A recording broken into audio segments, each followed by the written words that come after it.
भनिन्छ प्राचीन कालमा अहिले फेवाताल भएको ठाउँ एउटा गाउँ थियो। त्यहाँ केही घर बस्तीहरू थिए र त्यही बस्तीहरू मध्येको एउटा झुपडीमा एक बुढी आमा एक्लै बस्ने गर्थिन्। एक दिनको साँझपख यस गाउँमा एउटा नौलो सन्यासी बास माग्दै आइपुगे। गाउँका कसैले पनि बास नदिएपछि अन्त्यमा उनी त्यस बुढी आमाको झुपडी अघि पुगे र बास दिनको लागि आह्वान गरे।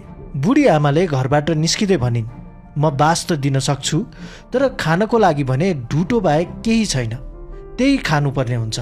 सन्यासीले पनि हाँसी हाँसी हुन्छ भनेर भने। बुढी आमाले राति त्यही ढुटो अर्थात् धानको बोक्रा पिसेर रोटी बनाइन् र दुवैजनाले त्यही रोटी खाए। सन्यासीले झुपडीको पिँढीमा सुतेर त्यस रात कटाए। भोलिपल्ट बिहानै पख जब सन्यासी जाने तर्खरमा थिए तब उनले त्यस बुढी आमालाई बोलाएर एक रहस्यको कुरा बताए। उनले भने, म सन्यासी रूप धारण गरेर गाउँ घुमिरहेकी बाराई देवी हुँ। तिम्रो दया करुणाले प्रसन्न भएर म तिमीलाई एउटा उपदेश दिन्छु। छिट्टै यो ठाउँ जलमग्न भएर पुरै गाउँ डुब्नेछ। तिमी त्यहाँको अग्लो ठाउँ गएर बस्नु र तिम्रो ज्यान जोगिनेछ। यति भनेर त्यस सन्यासी त्यहाँबाट गए। सन्यासी गएपछि बुढी आमाले सबै गाउँलेहरूलाई यो कुरा सुनाइन्।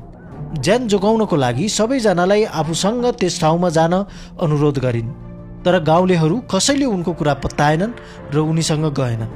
बुढी आमा एक्लै त्यस अग्लो भाग भएतिर गएर बसिन् र नभन्दै केही क्षणमै ठुलो वर्षासहितको पानीको बहाव आयो र पुरै गाउँ जलमग्न पारेर डुबाए। त्यस बुढी आमा रहेको अग्लो ठाउँमा भने पानी पुगेन र उनको ज्यान जोगिरह्यो। भनिन्छ विक्रम सम्वत 1467 सालसम्म त्यस बुढी आमा बाँचिरहन्। उनको मृत्युपछि स्थानीयवासीहरूले त्यस ठाउँमा बाराई देवीको पूजाआजा गर्न थाले। त्यसै समयकालतिर पोखरा अवस्थित रहेको राज्य कास्की राज्यका राजा कुलमण्डन शाह थिए। उनले त्यहाँ खरको एउटा मन्दिर बनाए। 2017 सालमा राजा महेन्द्रले यस खरको मन्दिरलाई आधुनिक तरिकाले पुनर्निर्माण गरी व्यवस्थापन गरे र तालबराई मन्दिरको हालको यो स्वरूप रहन गयो।